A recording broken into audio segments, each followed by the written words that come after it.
Hello दोस्तों, आप सभी का स्वागत है हमारे अपने यूट्यूब चैनल पे जिसका नाम है इम्परफेक्ट बैंकर। और एक्चुअली इम्परफेक्ट बैंकर ने एक परफेक्टली प्रेडिक्शन किया था कि आरआरबी पीओ एंड क्लर्क में 99% चांसेस है कि सेक्शनल टाइमिंग आएगा। आईबीपीएस जब भी अपने नोटिफिकेशन में ऐसा देता है कि देयर इज़ अ पॉसिबिलिटी कि ऐसा ऐसा हो सकता है, तो वो पॉसिबिलिटी नहीं होती, वो ट्रू होता है। जैसे कि आईबीपीएस बोलता है कि tentative dates for this exam is that tentative dates वो एक्चुअल डेट होती है। वैसे ही उन्होंने पॉसिबिलिटी बताई थी कि आरआरबी पीओ एंड क्लर्क में सेक्शनल टाइमिंग आ सकता है, और सेक्शनल टाइमिंग आरआरबी पीओ में एंड क्लर्क में इंट्रोड्यूस कर दिया है।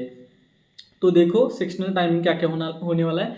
क्वांट में टोटल हमको क्या होता था, पहले 45 मिनट्स और 80 क्वेश्चन थे। अब ऐसा होने वाला है कि क्वांट में 20 मिनट से आपके पास 40 क्वेश्चन करने के लिए, और रीजनिंग में है 25 मिनट्स फॉर 40 क्वेश्चन। अब देखो, जो लोग मैक्सिमम रीजनिंग के ऊपर रिलाई करते थे, जो 30 मिनट देते थे रीजनिंग को या 32 मिनट देते थे रीजनिंग को, और 40 में से 40 लेके आते थे, 38 लेके आते थे, और क्वांट में 15 16 18 मार्क्स लेके आते थे, और 55 57 58 का टारगेट रखते थे, उनके लिए थोड़ी परेशानी हो सकती है। जो लोग बैलेंस करके चल रहे हैं, जब नोटिफिकेशन आया है तब से ही वो बैलेंस करके चल रहे हैं कि हाँ, कि ऐसा हो सकता है, देयर इज़ अ पॉसिबिलिटी, जो हाफ हाफ टाइम दे रहे उनके लिए अब एक प्लस पॉइंट हो सकता है। लेकिन मुझे ऐसा लगता है कि अभी भी आपके पास टाइम है, बहुत टाइम है। मुझे लगता है कि 10 दिन अभी भी है, 10 दिन में हो सकता है। अब देखो, आज ही सुबह मैंने एक मॉक दिया था क्वांट का, सॉरी रीजनिंग का मॉक दिया था। उसमें 22 मिनट्स मिले थे मुझे। आरआरबी पीओ का लास्ट ईयर का दिया था, और 32 स्कोर आया था। अब देखो 22 मिनट्स मिले थे, 32 स्कोर आया था। अगर 25 मिनट्स मिलते तो समझो कि 35 स्कोर आता। 35 वहाँ के क्वांट में 20 मिनट्स मिलते हैं। क्वांट का एग्जाम का लेवल आरआरबी पीओ में मैक्सिमम, आरआरबी क्लर्क में तो इजी होता है, आरआरबी पीओ में बहुत हाई जाता है।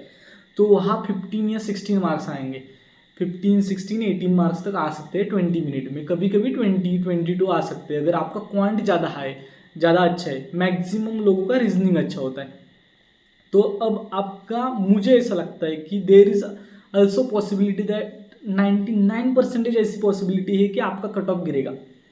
मुझे लगता है कि कट ऑफ कम होने वाला है, क्योंकि मैक्सिमम बच्चे रीजनिंग के ऊपर रिलाई करते थे। अब तो आपको डरने की कोई ज़रूरत नहीं है, क्योंकि ये सबके साथ हुआ है।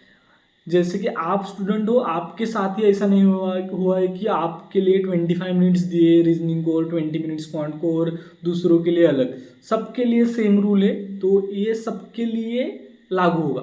तो आपको क्या करना है, अब देखो, मैं बोलता हूँ कि पैनिक सिचुएशन में जिसने अच्छे से उस सिचुएशन को हैंडल किया वो एग्ज़ाम निकाल सकता है। एग्ज़ाम में भी वैसा है, और यहाँ भी आपका माइंडसेट वही होना चाहिए, दूसरे नहीं कर पाएंगे, मैं कर पाऊंगा। कंपटीशन है, कंपटीशन में अगर आपको जीतना है तो आपको खुद को थोड़ा सा ऊंचा दिखाना पड़ेगा खुद के मन में, तभी आप कंपटीशन में जीत सकते हैं। तो आपको क्या करना है, पहले ही पॉजिटिव रहना है। जो रूल चेंज हुआ है वो सबके लिए चेंज हुआ है। 20 minutes for quant, 25 minutes for reasoning. आपके लिए और भी अच्छा है कि 25 मिनट्स रीजनिंग के लिए मिल रहे। अगर 25 क्वांट को होते और 20 अगर रीजनिंग को होते तो थोड़ा ज़्यादा दिक्कत हो सकती थी, क्योंकि क्वांट में अरिथमेटिक तक जाते ही नहीं है, और क्वांट का लेवल भी हाई होता है, तो मार्क्स इतने 25 मिनट्स में भी नहीं आते, तो ज़्यादा तकलीफ आ सकती थी। तो अच्छा है आपके लिए। और आपको बोलूँगा कि एग्ज़ाम सबके लिए सेम होगा, तो इतना ज़्यादा टेंशन लेने की कोई ज़रूरत नहीं। और मेंस में भी चेंज किया गया है। देखो मेंस में क्वांट टोटल 120 मिनट्स का पेपर होता था। अब वो 120 मिनट्स कैसे डिस्ट्रीब्यूट किए हैं, 30 minutes quant, reasoning and English, and 15 minutes GA and computer. तो देखो मेंस का प्रिपरेशन के टाइम हम वो इसके ऊपर ज़्यादा डिस्कशन करेंगे। अब आपको फोकस करना है प्रीलिम्स के ऊपर, प्रीलिम्स निकालना है। प्रीलिम्स 10 दिन के बाद है। अब देखो, अब आप ये दो चीज़ें कर सकते हो कि एक्चुअली जो प्लेटफॉर्म आपको टेस्ट प्रोवाइड करते हैं उनमें भी ऐसी ये नहीं है कि 25 मिनट्स और 20 मिनट्स ऐसा सेक्शन नहीं है। तो आप ज़्यादा से ज़्यादा सेक्शनल मॉक लगाने की कोशिश करो। सेक्शनल मॉक से क्या होगा, आपको 22 मिनट्स मिलते, तो 22 मिनट्स में ही आपको एग्ज़ाम को कैसे टैकल करना है। जैसे मैंने आज रीजनिंग का दिया था, आप भी रीजनिंग का दो, क्वांट का दो, प्रीवियस ईयर सेक्शनल मॉक दो। सेक्शनल मॉक से आपका स्कोर बढ़ेगा। और जितना हो सके इन दिनों में पॉजिटिव रहने की कोशिश करो। आप जितना पॉजिटिव रहोगे, आप जितना आपकी हेल्थ की केयर करोगे, एक्स्ट्रा कुछ भी नहीं करना, जितना कर रहे हो उतना ही करना है, दिमाग शांत रखना है, आपका सिलेक्शन होगा। इस सिचुएशन में जो पैनिक हो गया वो एक्चुअल में अच्छा स्टूडेंट होकर भी एग्ज़ाम क्लियर नहीं कर सकता, और इस सिचुएशन को जिसने अच्छे से हैंडल कर लिया वो एग्ज़ाम क्लियर कर सकता है। तो इतना ही, एक्चुअली ये आपको पता ही होना चाहिए था एज ए स्टूडेंट कि हाँ ऐसा हो सकता है। टेंटेटिव का मतलब टेंटेटिव IBPS का नहीं होता, वही एक्चुअल डेट्स होती है, एक्चुअल डेट्स होती है। और टेंटेटिव का मतलब यहाँ भी सेम हुआ कि वो पॉसिबिलिटी नहीं थी, वही सच था। अब सेक्शनल टाइमिंग हो गया है।